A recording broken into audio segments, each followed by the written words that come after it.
General حمید گل صاحب کی رائے لیتے ہیں۔ جنرل صاحب، جو ہم اب ہسٹری اسٹڈی کرتے ہیں اور آپ لوگ جو بتاتے ہیں اس سے یہ لگتا ہے کہ ہماری اسٹیبلشمنٹ ساتھ ساتھ کھیل بھی سکتی ہے امریکہ کے ساتھ اور اپنے نیشنل انٹرسٹ کو بچا سکتی ہے۔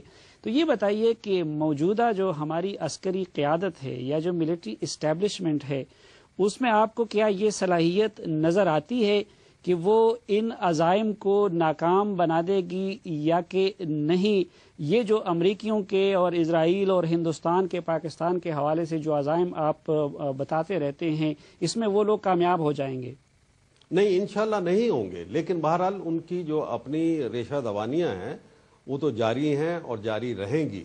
ان کو خطرات ان کو نہیں ہیں۔ اسرائیل کو خطرہ ہے پاکستان کی نیوکلیئر صلاحیت سے، اور اسرائیل نے ہمیشہ پاکستان کی اس صلاحیت کو اپنے لیے زندگی اور موت کا سوال بنایا۔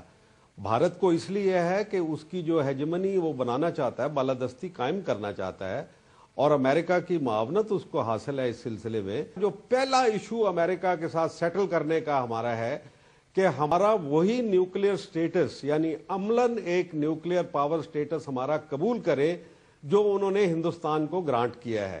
اگر یہ ایک مسئلہ ہمارا حل ہو جاتا ہے تو باقی جتنے ریلیشن شپ میں اونچ نیچ ہے انشاءاللہ ہم اس کو درست کر لیں گے۔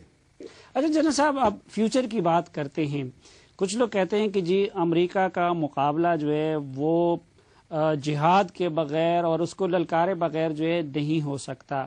کچھ لوگ کہتے ہیں کہ نہیں، امریکہ کا مقابلہ جو ہے یہ جو لوگ ہیں جو ان کو للکارتے ہیں، ان کو برا بلا کہتے ہیں اور امریکی دنیا کا ایک چودھری ہے اس کے گھر میں جا کے پتھر مارتے ہیں، کہتے ہیں یہ امریکہ کا کام آسان کر رہے ہیں اور پاکستان کو نقصان پہنچا رہے ہیں۔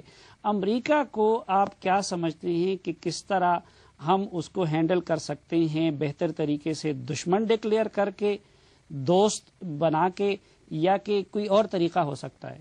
دیکھیں، ملک دشمن نہیں ہوا کرتے، ان کی پالیسیز دشمن ہوتی ہیں۔